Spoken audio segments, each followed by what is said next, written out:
La República de Artsaj, un territorio marcado por fuertes tensiones desde hace más de 30 años, está dejando de existir. Con población mayoritariamente armenia, Artsaj controlaba el territorio conocido como Nagorno-Karabaj, un enclave dentro de Azerbaiyán, ubicado a pocos kilómetros de la frontera con Armenia. Artsaj se autodeclaró independiente en 1991 y estuvo en el foco de dos guerras, la última de ellas en 2020. Ese episodio bélico terminó con victoria azerí, que recuperó buena parte del territorio perdido décadas antes. Se estableció entonces un cese al fuego apoyado por Rusia, que ubicó fuerzas de paz para mantenerlo.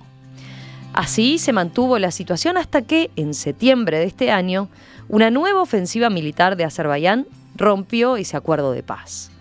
En solo un día, Artsaj se rindió. Y a partir de esa derrota, temiendo una limpieza étnica, casi la totalidad de la población de Artsaj huyó a Armenia. Unas 100.000 personas desplazadas de urgencia. Estos hechos alertaron a la comunidad armenia internacional, que ha venido advirtiendo por el riesgo de un nuevo genocidio contra esa comunidad. Vamos a conocer más de lo que está ocurriendo en esta zona del mundo. Para eso estamos recibiendo aquí en estudios a Federico Vaneskayán, integrante del Consejo Causa Armenia del Uruguay. Federico, bienvenido. Muchas gracias. Últimamente nos has visitado en más de una oportunidad por situaciones complicadas. Siempre trágicas, lamentablemente. Siempre trágicas. A ver, vayamos primero, te propongo a ubicar el tema para los oyentes, capaz que no lo vienen siguiendo. Pongamos un poco de contexto. ¿Por qué es importante Nagorno-Karabaj? Bueno, para los armenios es sumamente importante porque es una zona que es históricamente parte de los distintos estados armenios que hubo a lo largo de la historia. La presencia armenia en ese territorio se remonta a más de 3.000 años. Hay innumerables tesoros culturales de la nación armenia que se encuentran en ese territorio. Desde, bueno, evidentemente la primera escuela donde luego de la creación del alfabeto armenio en el siglo IV se comienza a enseñar el idioma y a traducir libros al idioma, a la escritura armenia, digamos, está en esa región. Hay una serie, el patrimonio cultural de nuestro pueblo está arraigado fuertemente en esa región. Y la particularidad geográfica de ese territorio que ahora le pedimos a nuestro operador Felipe Penades a ver si puede poner el mapa que muestra, ahí ilustra la ubicación. Muy bien, es una zona sumamente montañosa, lo que permitió que a lo largo de los siglos, cuando Armenia había sido invadida por distintos imperios, esta región siempre mantuviera un nivel de autonomía o independencia debido a que era inexpugnable en la época por sus características geográficas. Entonces un montón del patrimonio cultural del pueblo armenio se preservó en esa región de una forma que en otros lugares fue completamente arrasado, pero sí en ese lugar donde la presencia de soberanos armenios se mantuvo a lo largo de los siglos a pesar de las invasiones, logró que eso fuera un pequeño refugio de nuestra identidad. Por lo tanto tiene una importancia central para el corazón del pueblo armenio. Desde el punto de vista a su vez estratégico, no es una región que tenga ni recursos naturales ni de otro tipo que justifiquen, digamos, que haya sido objeto de disputas como ha sido a lo largo de los siglos. Se trata sobre todo de una cuestión de arraigo cultural. La población de Artsaj, de Nagorno-Karabaj, ahí está, hagamos esa aclaración. Cuando mencionamos uno u otro, es indistinto, es lo mismo. Exactamente, Artsaj es el nombre armenio histórico de esta región y que es el nombre también de que sus pobladores eligieron para la república que construyeron, como bien decías, desde el año 91, y Nagorno-Karabaj es el nombre internacional por el que conocemos a la región, o sea que estamos hablando de lo mismo. Lo importante es que a lo largo de los siglos todo ese patrimonio que se mantuvo allí se encuentra hoy completamente amenazado, y como te decía, no es una región donde lo importante sea la disputa por los recursos naturales, como pasa en muchos lugares, sino que se trata de la disputa por la posibilidad de vivir o de seguir viviendo en el lugar donde estas familias vivieron desde tiempos inmemoriales. Eso te iba a preguntar, ibas a comentar algo de la población particularmente, ¿no? Bueno, la población tiene un vínculo con su territorio central, o sea, un arraigo a esas montañas muy trascendente. El símbolo que representa al pueblo de Artsaj, de Garapagues, es un monumento que se llama Somos Nuestras Montañas, que es un hombre y una mujer con la vestimenta típica de la región, enterrados, digamos, en una colina en las afueras de Stepanakert, la capital de Artsaj. Es como un símbolo del arraigo de que esta gente siente por ese lugar. Siguiendo con el contexto, a ver, Azerbaiyán, por otro lado, es un país de mayoría musulmana, o sea que la tensión entre los dos países también es religiosa, ¿verdad? Yo creo que la tensión en este caso no es... el conflicto no tiene un origen religioso. No. Es un componente que en algunos momentos históricos se explotó, por ejemplo, tanto en la guerra de los años 90 como en 2020, Azerbaiyán utilizó mercenarios de países islámicos, en el caso del 2020 suministrados por Turquía del norte de Siria, grupos yihadistas, con el objetivo de, plantear la cuestión en esos términos. La realidad es que la cuestión tiene que ver con una cuestión jurídica, no religiosa, que es que esta región adoptó un camino establecido legalmente por la Constitución de la Unión Soviética para su independencia, y Azerbaiyán rechazó esa decisión y respondió de forma violenta a eso. Pero nos estamos metiendo un poco en la historia, pero no, el componente religioso del conflicto, si bien ha sido utilizado en algunos casos, no es central.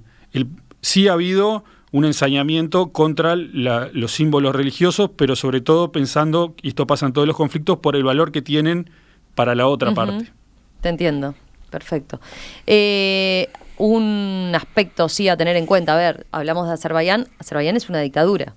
Azerbaiyán está reconocido por muchísimos países, pero alcanza con ver cualquier informe de las organizaciones internacionales que miden los niveles de democracia en el país, de libertad de expresión, y es un país que está gobernado desde fines de los 60 por la misma familia, la familia Aliyev, con mínimas interrupciones durante la caída de la Unión Soviética, pero desde los 90 hasta acá, sin ninguna interrupción.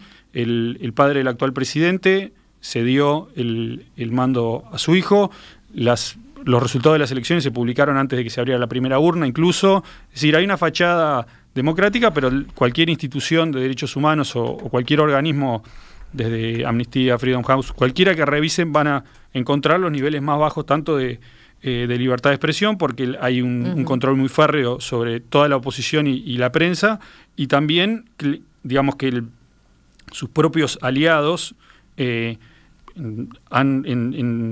han filtrado distintos documentos donde hablan de la familia Aliyev como los Corleone del Caspio, es decir, una denominación que hace una analogía. Esto estoy hablando, es un cable de la Embajada de Estados Unidos en Bakú a Washington, donde plantean esta analogía entre la familia protagonista de la novela El Padrino con la familia Aliyev, que controla a través de sus tentáculos todo lo que pasa en el país. Mientras que en Nagorno-Karabaj tenían, hasta ahora, decimos, se está disolviendo el Estado como tal, pero hasta ahora tenían elecciones democráticas. Así es. Desde el año 91 que se inicia este proceso, un componente central para esta población era entender que debía haber un apego total a las normas del derecho, tanto internacional como las normas que establecía su propia Constitución, para poder dar cuenta de que realmente se trataba de un Estado que expresaba la voluntad de su población de ser independiente. Es así que decenas de legisladores uruguayos, académicos, han participado como observadores de las distintas elecciones, han tenido posibilidad de ver en acción esa democracia, y a pesar de la falta de reconocimiento internacional, ha habido un seguimiento permanente del Estado de esas elecciones, y han sido siempre declaradas como elecciones limpias, más allá de que son cuestionadas por quienes no reconocen el derecho del pueblo de Artsaj a decidir sobre su futuro.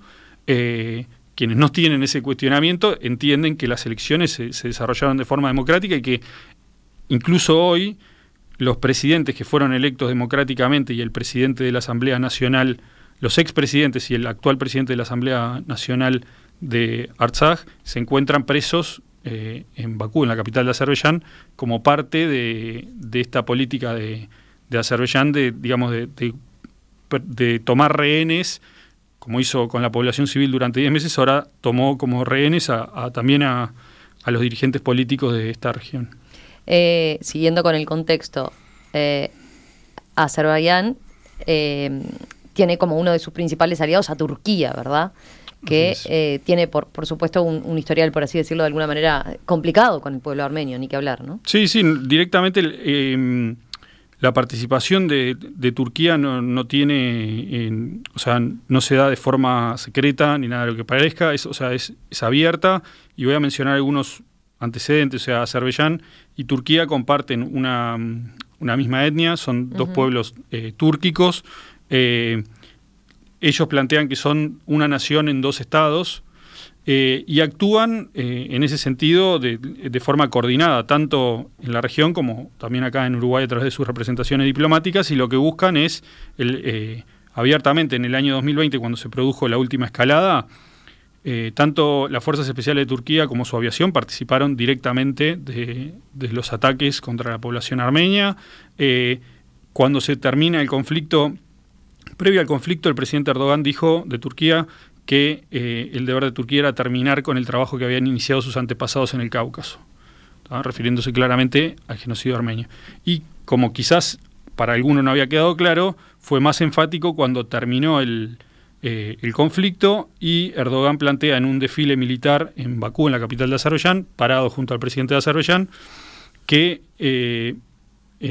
evocó la memoria de de Enver Pasha, que es uno de los genocidas que llevó adelante el genocidio del pueblo armenio en 1915, entre 1915 y 1923. O sea que la reivindicación de los genocidas es permanente, tanto en Azerbaiyán como en Turquía, y como un dato más, si hiciera falta, en el redibujo del mapa de la capital de Artsaj, de Stepanakert, que difunde Azerbaiyán, plantea una de las principales avenidas, lleva el nombre precisamente de Enver Pasha, uno de los arquitectos y ejecutores del genocidio armenio. Es decir que ese es el tipo de convivencia que se le ofrece a los armenios, o las garantías internacionales que Azerbaiyán dice que ofrece para los armenios que quieran retornar a la región.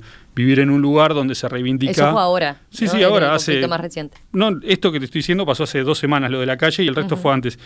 Incluso, para que veamos un poco el nivel que se maneja, Erdogan declara en Naciones Unidas, mientras estaba desarrollando la última Asamblea General, frente a la prensa, que lo llamó el presidente de Azerbaiyán y que con orgullo le dijo que los armenios no iban a poder volver a respirar en Artsaj, en Nagorno-Karabaj. Es decir que no es algo que se oculte, ni es una intención que no esté clara, es una intención que es deliberada y se publicita porque es parte de lo que ellos interpretan que es su misión. O sea, es exterminar a la población armenia en esa región y asegurar la continuidad entre Azerbaiyán y Turquía de forma terrestre, que es un viejo anhelo que entre 1915 y 1923 fue una de las motivaciones para ejecutar el genocidio, y lo sigue siendo hoy. A ver, podemos poner el mapa, Felipe, de vuelta, así vemos esto que menciona Federico, ¿no?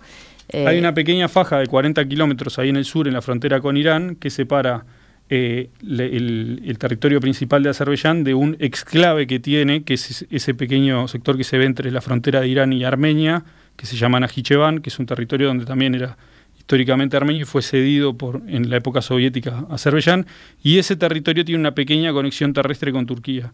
Hoy parte del problema que no terminó es que Azerbaiyán reclama ese territorio como propio para poder tener una continuidad terrestre con Turquía, y de esa forma concretar este anhelo que te decía que es de larga data. Un punto más, siguiendo con el contexto, pero no lo mencionamos. A Europa le interesa tener buenas relaciones con Azerbaiyán, ¿no? Porque es un gran productor de gas. Es un productor de gas y de petróleo. Luego del inicio de la guerra en Ucrania y del establecimiento de sanciones para Rusia, en una jugada que todavía cualquiera que la estudie mínimamente se dará cuenta que es totalmente para la tribuna, Europa decide que Azerbaiyán es un socio confiable para la Unión Europea y que en adelante va a reforzar su suministro energético desde Bakú como forma de evitar o de presionar sobre Rusia. Ignorando algo que no es un secreto para nadie, que es que una parte importante de los capitales que llevan adelante la explotación petrolera en Bakú son rusos. O sea que es una forma de supuestamente sancionar a Rusia bastante particular, porque es no comprarle el petróleo directamente a Rusia y comprar el gas y el petróleo de capitales rusos a través de Azerbaiyán. Pero bueno, eso cambió radicalmente la ecuación en la región, porque lo que le dio a Azerbaiyán es una carta libre para actuar, sabiendo que no iba a haber la mínima oposición de parte de Europa, que fue lo que sucedió y lo que vimos en los últimos días. O sea, se ejecutó esa limpieza étnica que tanto temíamos sin que hubiese ninguna acción decidida de la comunidad internacional para frenarlo. Eso es uno de los argumentos que ustedes entienden, opera de por qué este conflicto, esta situación está de alguna manera acallada o pasa a un segundo plano. Sí, bueno, claramente hay una cuestión que es, nosotros tampoco podemos ser ingenuos respecto a lo que pueda representar Armenia en términos de la consideración que pueda tener Europa, Occidente o cualquiera sobre eso, en el sentido de que lo que claramente se establece es que la prioridad es asegurar el suministro energético a cualquier costo, y en este caso el costo son las vidas de los armenios que fueron asesinados o que tienen que abandonar el lugar donde vivieron durante siglos, porque no hay ninguna, o Europa no se plantea ninguna posibilidad de sancionar de la misma forma que hizo con Rusia a Azerbaiyán.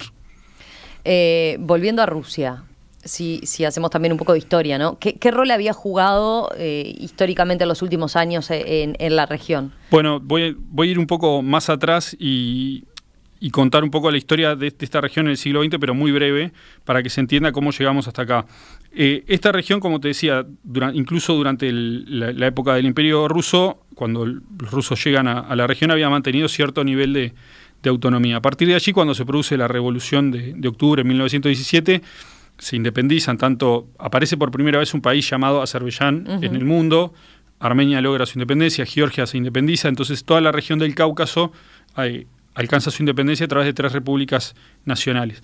Lo que sucede allí es que durante el periodo de 1918 a 1920, esta región mantiene su autonomía durante un periodo, es parte incluso de la República de Armenia. Cuando el Ejército Rojo sovietiza la región, sovietiza primero Azerbaiyán, luego la región de Artsaj, finalmente sovietiza Armenia, y en una decisión sumamente polémica de Stalin, contraria a lo que habían resuelto los soviets tanto de Armenia como de Azerbaiyán, asigna la región de tanto Najicheván, que era ese pedacito que veíamos, ese exclave, lo asigna a Azerbaiyán, y allí se produce una limpieza total de la población armenia, y genera un enclave dentro de Azerbaiyán como región autónoma llamado Nagorno-Karabaj. El Oblast era el nombre que tenía en ese momento, es una especie de provincia autónoma dentro de Azerbaiyán soviético, pero separada de Armenia geográficamente. O sea, establece un corredor intermedio para que estos armenios no pudieran tener continuidad territorial y comunicación con el resto de la República entonces soviética de Armenia. Eso es bien importante, porque estamos yendo al origen, ¿no? Exactamente. De la ahí comienza el conflicto en parte. Entonces, durante los 70 años que duró la Unión Soviética, esta población, bajo la administración de Azerbaiyán, sufrió una serie, imagínense, discriminaciones de todo tipo. La inversión se concentraba solamente en ese momento. La población de origen tártaro o azerbaiyano de la región era un 5%. Todo el presupuesto destinado a la región por el Estado Central azerbaiyano se volcaba sobre ese 5% de la población azerbaiyana. La población armenia fue objeto de discriminación, tenían una tasa más alta de reclutamiento para el ejército. Bueno, una serie de cosas que llevan a que en cada oportunidad en que hubo una apertura política mínima en la Unión Soviética, esta población expresara su voluntad de salir del marco territorial de la administración de Azerbaiyán. Por más que fuera una región autónoma, querían salir de ese espacio. En el año 88, con la perestroika, se produce un movimiento popular democrático de enormes proporciones, tanto en Armenia como en Nagorno-Karabaj, pidiendo la anexión de esta región a la República Socialista Soviética de Armenia. La Constitución soviética estableció un procedimiento para eso, que era el acuerdo entre la república que cedía el territorio y la república que lo recibía y Moscú. Eso no se da, pero empieza una represión violenta de parte de Azerbaiyán para frenar ese movimiento tendiente a que este territorio pase a la órbita de siempre Azerbaiyán. dentro de la Unión Soviética, la órbita de la República Socialista Soviética de Armenia. Esa represión violenta se produce no solo en el territorio de Nagorno-Karabaj, sino en todas las ciudades donde vivían armenios. Piensen que en Bakú, en la capital, vivían alrededor de 400.000 armenios, entre ellos Gary Kasparov, que debe abandonar Bakú en 1990 como parte de los ataques contra los armenios de esa región. En el año 90, la Unión Soviética, Moscú, entiende que esta situación de violencia hace que Azerbaiyán no pueda seguir controlando el territorio y lo toma bajo la administración directa de Moscú. Y en esa situación se produce en el año 91 la disolución de la Unión Soviética. La Constitución soviética establecía que las regiones autónomas tenían derecho a realizar referéndums independientes de la república de la que eran parte. Es decir, que Nagorno-Karabaj debía realizar un referéndum independiente para decidir por su independencia o por permanecer en la Unión Soviética, independiente del que realizara Azerbaiyán. Se hizo de acuerdo a eso y el 2 de septiembre de 1991 declara su independencia y luego la refrenda a través de un referéndum popular.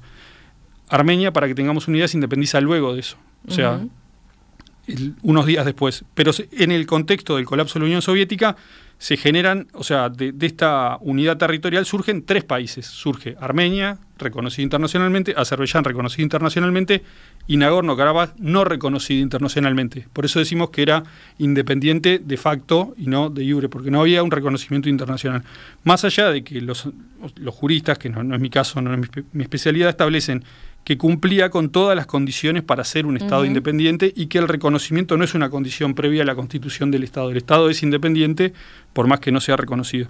¿Por qué? Porque tenía un territorio que controlaba de forma permanente, tenía una población asentada en ese territorio, tenía un gobierno representativo de su población y la capacidad de desarrollar relaciones con otros estados o con otras contrapartes, como desarrolló durante los 30 años que fue independiente.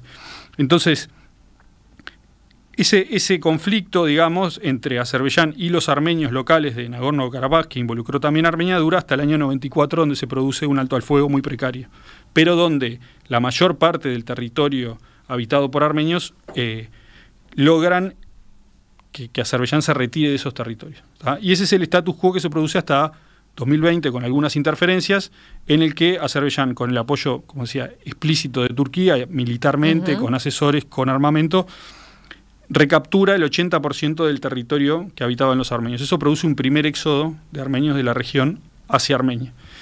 Y ahí se establece, hablando de Rusia, la presencia en un cese al fuego firmado el 9 de noviembre de 2020, una declaración entre el primer ministro de Armenia, el presidente de Azerbaiyán y el presidente de Rusia. Lo que establecen es que se desplegará una fuerza de paz rusa en la región, donde en ese 20% remanente del territorio, para proteger a los civiles, y que durante un periodo de 5 años, que vencía en 2025, esa fuerza debía permanecer allí para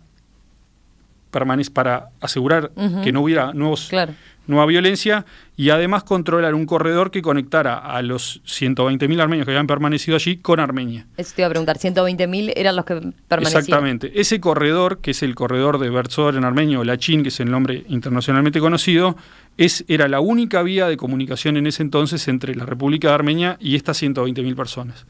Y esta última etapa del conflicto se inicia cuando en el 2022, en diciembre, el 12 de diciembre, Azerbaiyán bloquea ese corredor.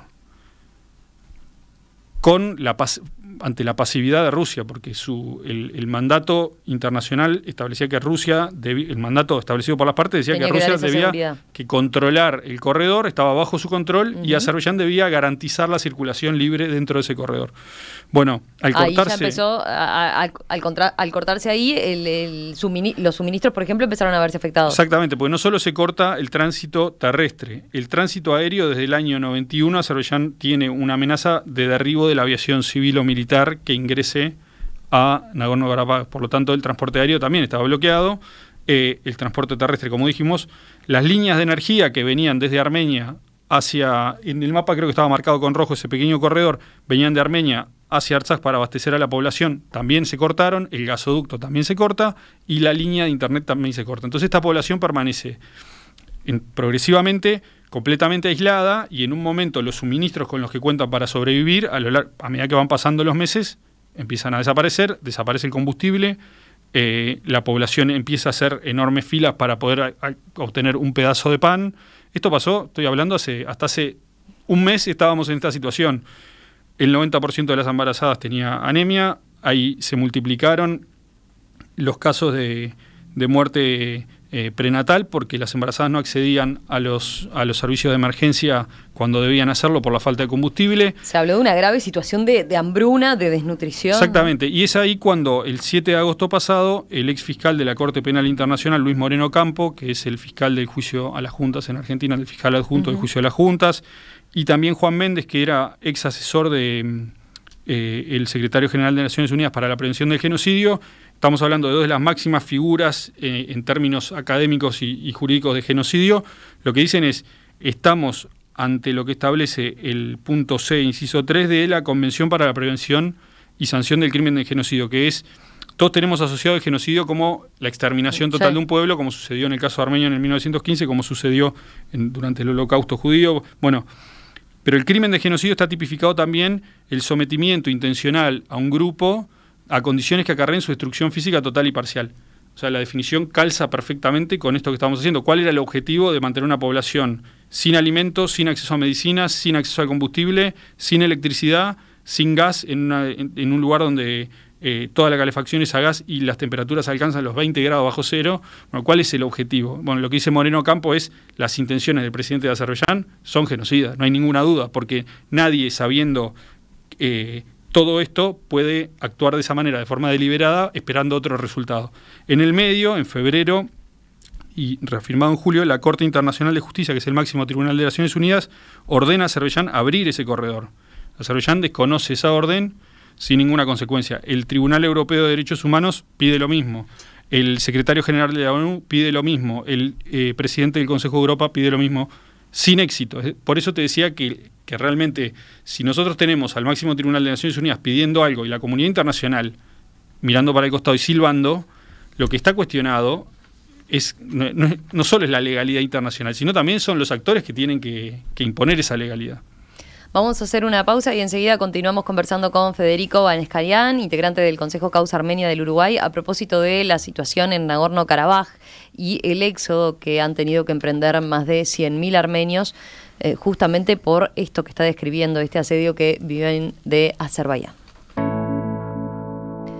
Hoy aquí en Perspectiva estamos situados en la frontera entre Armenia y Azerbaiyán, donde más de 100.000 personas se exiliaron en una semana temiendo por un genocidio.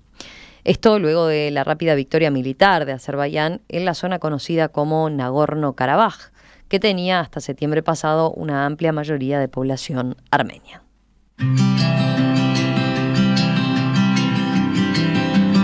¿Cuál es la situación ahora? ¿Sigue habiendo temor a una limpieza étnica? ¿Puede hablarse de genocidio aunque no se haya matado a la población en masa? Bueno, de eso estamos conversando con Federico Vaneskarian, integrante del Consejo Causa Armenia de Uruguay. Federico, estaba mirando algunos mensajes de los oyentes y tengo una pregunta, por ejemplo, de Gustavo, que dice: ¿por qué una república de armenios no tuvo el reconocimiento de su madre patria? ¿Y por qué no se constituyeron simplemente como una comunidad de armenios como hay en otras ciudades? Bueno, primero la primera pregunta es que después de ese primer conflicto armado, desde el año que duró hasta 1994, en el año 92 la Organización para la Seguridad y la Cooperación de Europa establece un grupo de países liderados por Estados Unidos, Rusia y Francia destinados a mediar en este conflicto. Una de las cuestiones discutidas en ese espacio de mediación era el estatus definitivo de Nagorno-Karabaj. O sea, ¿qué significa el estatus definitivo? ¿Qué va a ser? ¿Un Estado independiente? ¿Una región autónoma dentro de Azerbaiyán, como se planteó en su momento? ¿Otro? Lo que sea. Armenia, como parte de ese grupo, lo que hizo fue, como un gesto de buena fe en las negociaciones, no reconocer la independencia de Artsaj, lo que no significa que no hubiera brindado asistencia a su población durante esos 30 años. Sí, obviamente la moneda de curso era la moneda, el TRAM, la moneda de la República de Armenia, los vínculos económicos y políticos existían, lo que no había era un reconocimiento formal, porque eso conducía, en el marco de la negociación, a un cierre de las posibilidades por parte de Armenia, es decir, que era una especie de retiro de las negociaciones por parte de Armenia. En la medida que la fuerza militar de ambos países es muy desproporcionada, porque el ejército de Azerbaiyán es superior en presupuesto a todo el gasto público de Armenia. Armenia siempre apostó por ese espacio de negociación para resolver el conflicto de forma pacífica. Lamentablemente, lo que vemos hoy es que el conflicto se resolvió de forma violenta y de la peor manera. ¿Por qué no podían constituirse como una comunidad como somos los armenios en Uruguay acá? Porque Uruguay es un país democrático, donde los armenios se han integrado en los países donde existen niveles de respeto por su idioma, por su religión. Azerbaiyán, estamos hablando, es un país donde la xenofobia anti-armenia está instalada a nivel del Estado, al punto tal de que un soldado azerbaiyano que decapita a un armenio en el marco de unos cursos de inglés de la OTAN en Hungría es extraditado al país y liberado en el momento de la extradición, tratado como héroe nacional. O sea, decapitar a un armenio es un mérito para el presidente de Azerbaiyán. Entonces, nadie puede pensar que estos armenios tenían la posibilidad de vivir de forma libre y democrática y poder mantener su identidad dentro de Azerbaiyán porque de hecho el conflicto armado se inicia con un movimiento democrático de la gente en las calles pidiendo para expresar lo que denominamos claramente la autodeterminación de un pueblo, es decir, pidiendo por su voluntad como pueblo, y la represión fue violenta y armada. Entonces no existía esa posibilidad de que muchas veces la comunidad internacional planteó, incluso también lo hemos discutido acá con funcionarios de nuestra Cancillería, de que esto se constituyera en una autonomía dentro de un Estado que era totalmente xenófobo, porque si es como que le estuviéramos pidiendo, no sé, voy a poner ejemplos que quizás no son los mejores, pero a los judíos de Europa que vivieran en un Estado como una comunidad dentro de la Alemania nazi. ¿A quién se le ocurre? Bueno, no, claro. Es un Estado que lo que busca es la destrucción de esa población. Volvamos a la situación más actual, ¿no? Decíamos, bueno, ¿por qué por ejemplo, Luis Moreno Campo, ex fiscal de la Corte Penal Internacional, denunció que esto ya se podía calificar como una situación de genocidio? Ahora, la ofensiva militar que se dio después de que se venía cortando ese trecho durante meses y meses y la población ya había quedado totalmente asediada, sin nada, sin alimentos, lo que lo calificaba como una hambruna, con todos los problemas que tú describías. La ofensiva militar como tal fue de solo 24 horas, ¿no? Porque, digamos, fue fulminante. Fulminante para el poder de respuesta que tenían. Así es. Lo que sucede allí fue que el ejército de Azerbaiyán, disponiendo de todos los medios a su alcance, inicia una ofensiva a gran escala sobre todos los puntos de lo que sería el área de control de las fuerzas de paz de Rusia. Las fuerzas de paz de Rusia se retiran junto a la población porque no tienen mandato de combatir de parte de su presidente, y por lo tanto los armenios lo que encuentran es que se encuentran solos para defender a sus propias familias frente al avance de un ejército, y comienzan a llegar en las zonas donde ocupa efectivamente el ejército de Azerbaiyán, donde vence la resistencia de las defensas armenias y logra avanzar, que no fueron tantas, fueron muy pocos puntos donde logró avanzar, al costo de centenares de vidas de jóvenes que estaban parados en esos puestos defendiendo a sus hermanas y hermanos. Lo que sucede allí es que empiezan a llegar reportes de que se empiezan a ejecutar a la población que no logra evacuar los pueblos más próximos a la línea de contacto con Azerbaiyán, de que son ejecutados en sus hogares. Y lamentablemente porque vivimos en esta época y lo vemos continuamente, hay videos del ejército de Azerbaiyán disparando contra las viviendas de los civiles, atacando a los civiles. Y bueno, en ese contexto, recuerden también que el enfrentamiento no era solo militar entre ejércitos, sino que Azerbaiyán estaba bombardeando una ciudad de 75.000 personas que debían refugiarse en sótanos, que permanecían desde hacía meses sin alimentos. Es decir, que la situación humanitaria era catastrófica antes de los ataques. Después de los ataques era directamente insostenible. A partir de eso, lo que se plantea es que priorizando la seguridad de la población civil y entendiendo que la situación se empieza a tornar insostenible porque van a empezar a multiplicarse los muertos, no solo por las condiciones que ya había, sino por los ataques directos sobre infraestructuras civiles, como viviendas, escuelas, etcétera. Además, el ataque pasa durante el día donde muchos niños estaban en la escuela, o sea que hay familias que no se encuentran unidas en ese momento para refugiarse y que estaban en otros lugares. Bueno, esa situación trágica lo que plantea es que el ejército de autodefensa de Artsaj decide de poner las armas a cambio de que se permita que cese el bombardeo contra la población civil. Eso se produce y de inmediato Azerbaiyán plantea de forma muy cínica que va a respetar los derechos de los armenios.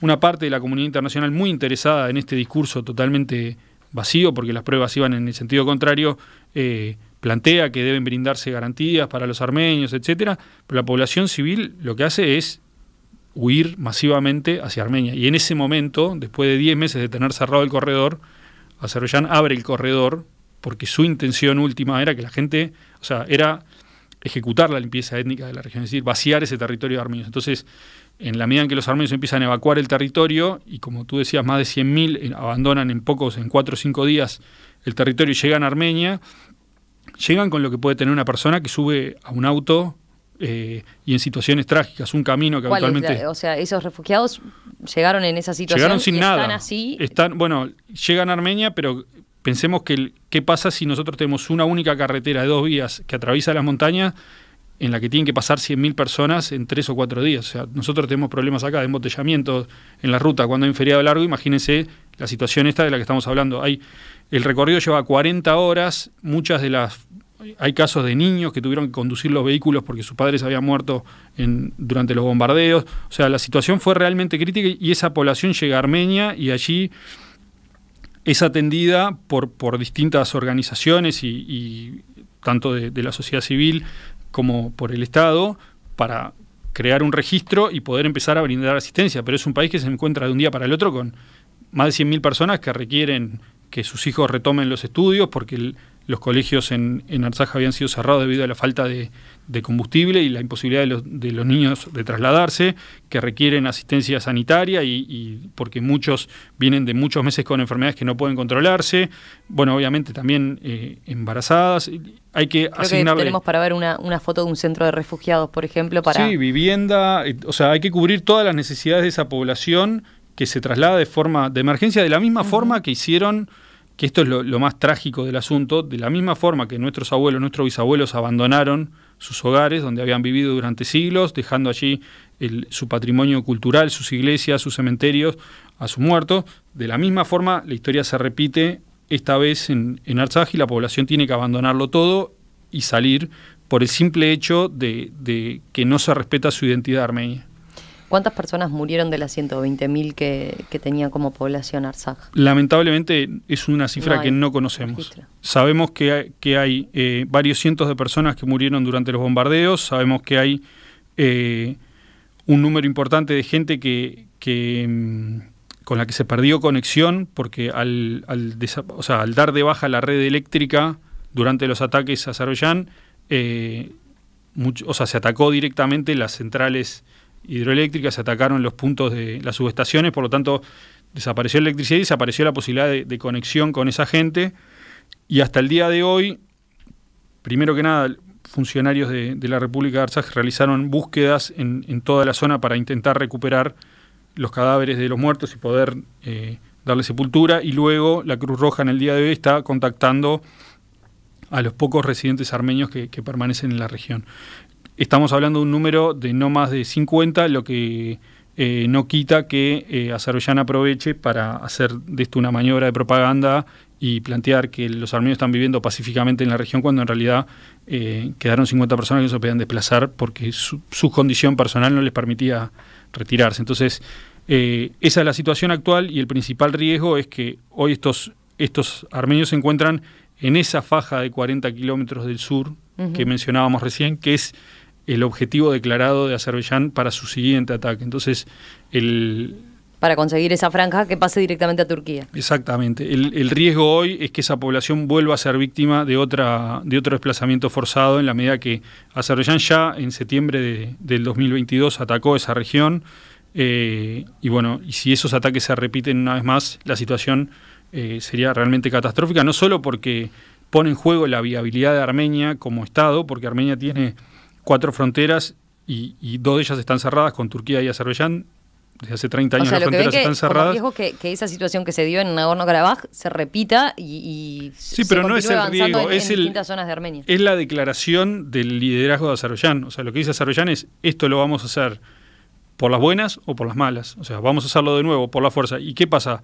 Si la comunidad internacional no fue capaz de establecer ningún tipo de mecanismo para prevenir lo que ya sucedió, cuando era algo que era evidente que iba a suceder, ¿qué mecanismos va a implementar ahora de forma efectiva para evitar que esto vuelva a suceder?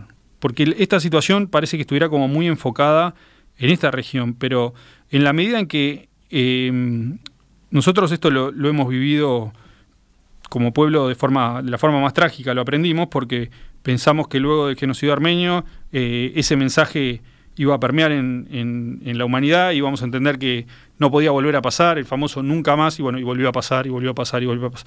Y ahora vemos con esto lo mismo, que cuando esa enseñanza de que la impunidad genera nuevos crímenes, la estamos volviendo a vivir otra vez. La impunidad con la que Azerbaiyán ejecutó una limpieza étnica, vació un territorio históricamente armenio de su población nativa,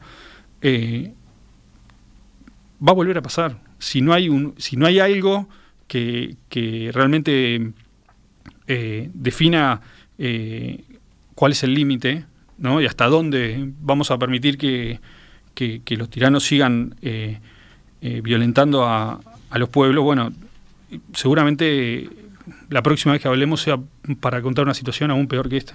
Ustedes han sido críticos también con cómo se manejó Uruguay con este episodio, ¿no? Bueno, nosotros vemos que en el contexto internacional, antes de ser críticos, me parece que nosotros hemos visto que hay países que han sido muy proactivos y que han tenido, y que no son países que son potencias internacionales, son países que ejercieron la solidaridad de forma activa con el pueblo armenio en función de sus tradiciones. El presidente de Argentina habló ante la Asamblea General de Naciones Unidas, presentó este tema, ofreció ayuda humanitaria. Los cascos blancos argentinos se están trasladando con un avión de ayuda humanitaria a la región para asistir a los refugiados. Lo mismo hizo Grecia, Chipre, una serie de países que tienen relaciones sumamente amistosas con Armenia. Y es el caso de Uruguay. Uruguay tiene, incluso el comunicado que publicó la Cancillería, habla de la amistad entre el pueblo armenio y el pueblo uruguayo, que es real y es sólida, pero lamentablemente el comunicado llega de forma tardía, porque se publica 11 días tarde del inicio de los ataques. Durante los 10 meses previos del bloqueo no hubo una sola palabra de parte del gobierno uruguayo sobre este tema. Voy a hacer la honrosa excepción y destacarlo al ministro Javier García, que fue la única persona del gobierno que mencionó este tema en los 10 meses que duró el bloqueo, y en un foro en el que se encontraba en Buenos Aires de ministros de defensa de la región, planteó la cuestión. Pero luego, cuando se producen los ataques, teníamos previamente agendadas reuniones tanto con la presidenta en ejercicio en ese momento como en Cancillería con la Dirección de Asuntos Políticos. Presentamos la situación tal cual estaba sucediendo en el momento. Todos estuvieron de acuerdo en que era muy claro en este caso que no había dos partes en conflicto, que había claramente una ofensiva de un ejército sobre la población civil, un bombardeo de un ejército sobre ciudades. Y la declaración llega 11 días más tarde, cuando la población ya fue evacuada y cuando no hay nada para hacer. Entonces, nosotros entendemos que el rol histórico de Uruguay respecto a estas cuestiones siempre fue otro. No puede ser que la declaración llegue 11 días después y el contenido de la declaración, en esencia, lo que plantea es un llamado a las partes a no agudizar las tensiones. ¿Cómo es posible que una de las partes sea la población que fue desplazada de sus hogares después de ser hambreada durante 10 meses? ¿Cómo podría ser esa población para agudizar una tensión? Su propia existencia es agudizar la tensión en este caso. Entonces, eso sí nos pareció que fue tardío y que el contenido era equivocado totalmente, porque lo que se estaba planteando era una realidad que no se condecía con la naturaleza del conflicto y que muchas veces son fórmulas complacientes que eligen las cancillerías del mundo para no mojarse los pies en este tema. Y para nosotros, que entendemos que la amistad entre Uruguay, el pueblo de Uruguay y el pueblo de Armenia tiene una rica tradición y se sustenta no en intereses económicos, sino en una sólida amistad y en valores compartidos.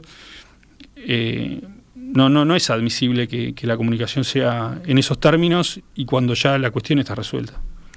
Federico Vanejayán, integrante del Consejo Causa Armenia del Uruguay, gracias por estos minutos esta mañana aquí en Perspectiva. Seguimos atentos. Quiero agradecerles especialmente a ustedes porque es un conflicto que pasa muchas veces invisibilizado y que genera mucho dolor para todos los armenios, no solo en Uruguay, pero porque vemos lo que están sufriendo la familia de nuestros amigos. Todos tenemos a alguien conocido que ha perdido un familiar en este conflicto y aspiramos a que la lupa del mundo también se pose sobre esto, porque entendemos que es la única garantía de que no siga avanzando Azerbaiyán y que no estemos hablando de una tragedia mayor en pocos días. Gracias, Federico. Gracias a ustedes.